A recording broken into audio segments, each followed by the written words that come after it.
Hello students, let's continue with the chapter of alternating currents. In the last classes we have studied about the different type of circuits. C circuit, R circuit, LC, LCR, LC, CR, all this.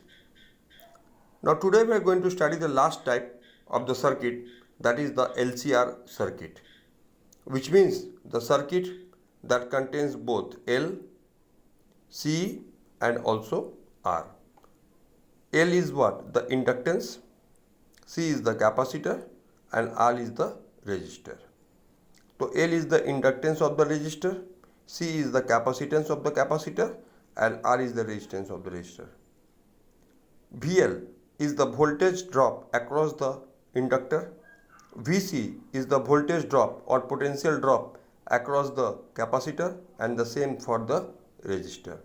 And this is supplied with the electric AC supply. Now, if we focus on the phasor diagram, suppose this is the direction of current. This is the direction of current.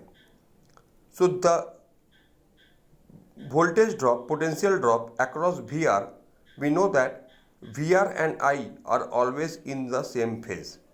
So VR will be along I. So this is also the direction of VR. Now we know that VL leads I. Okay, so this is the direction of VL and we know that VC lags I by 90 degree. So this is the direction of VC. So this is VL, this is VC. Let us consider that VL is greater than VC. So this line is the net VL minus VC acting in this direction. So this is VL minus VC and this is VR. So the resultant, this will be the resultant of these two vector components. This is the potential difference VL minus VC and VR, and this is suppose the net resultant E. Okay, so what is E? E is the vector resultant of VL minus VC and VR. So let us write it this way. Okay, so E square is equal to, so here we have two vectors perpendicular to each other. Actually they are not vectors, that we are using it as a vector. So this phasor diagram, the potential is shown as a vector. We know that potential is not a vector quantity, but still we are representing this as a vector to understand it better. So this and this, VL minus VC and VR, they are perpendicular to each other. So what will be the resultant? The resultant will be E square. E is the resultant. E square is equal to VR square plus VL minus VC whole square. So now VR is what? IR, and this is what? I XL minus XC. Okay, I hope you remember. This is what? The inductive reactance and this is the capacitive reactance. So I square we have taken common. So I will be what? E by this quantity. Now this quantity root over R square plus XL minus XC is called the impedance of the LCR circuit. It is denoted by Z.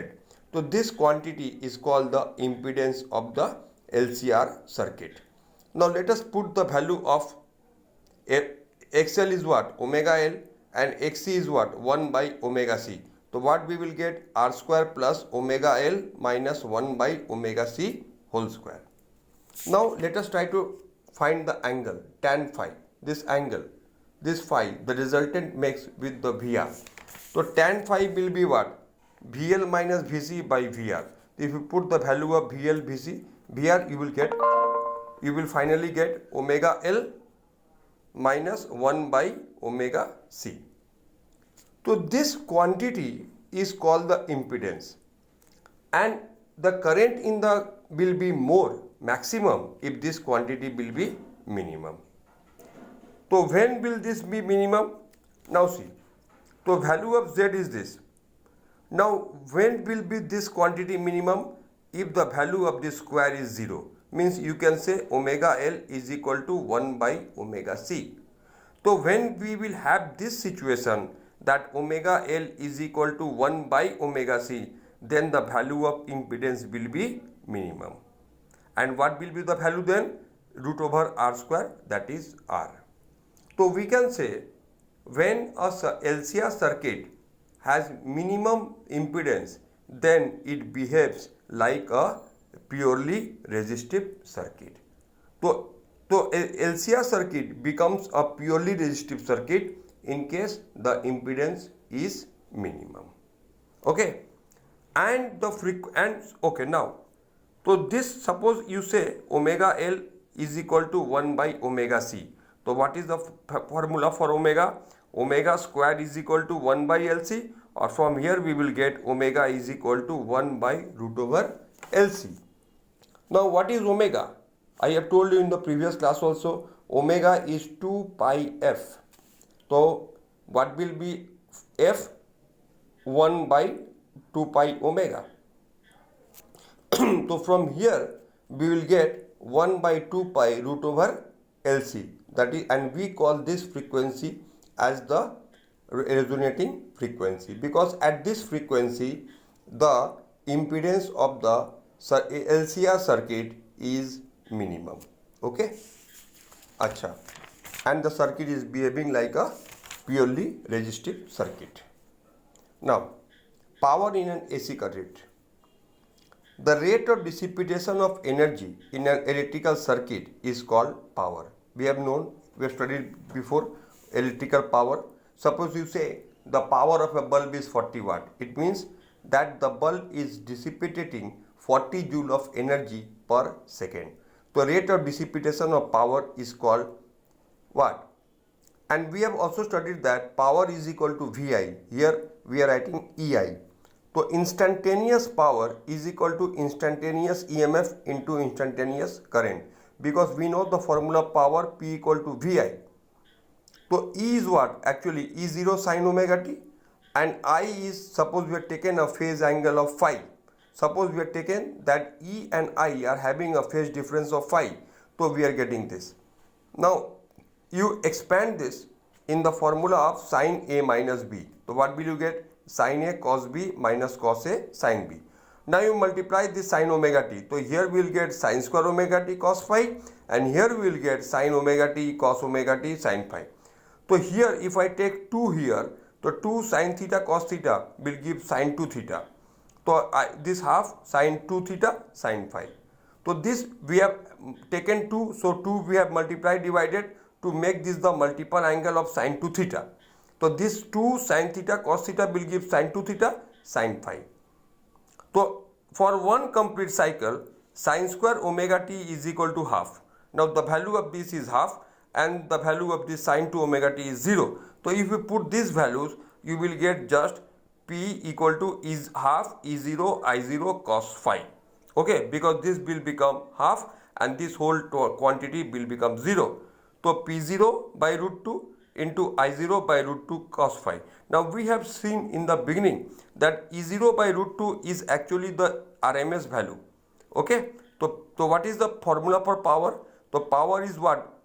ERMS into IRMS into cos phi. This is the formula for power. Now let's come to wattless current. If the current circuit contains either inductance or capacitance, means what I want to say is, if the resistance of the circuit is 0, then what will happen? The angle then what will happen?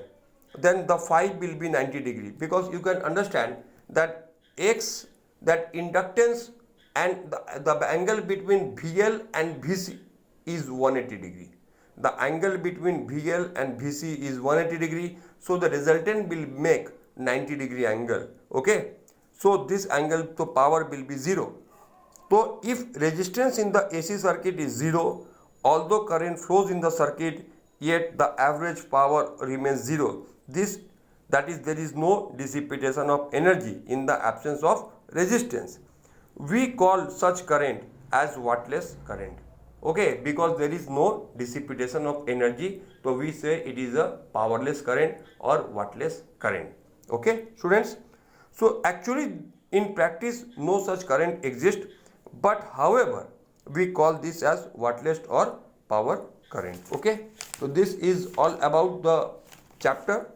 Some part which has been deleted, I have not discussed those part, and this is all about the chapter. And at last you please go through this part, the difference between AC and DC. This you can go through from your own only, and this chapter is completed, and in the next class we will discuss the numericals. Okay students, have a nice day.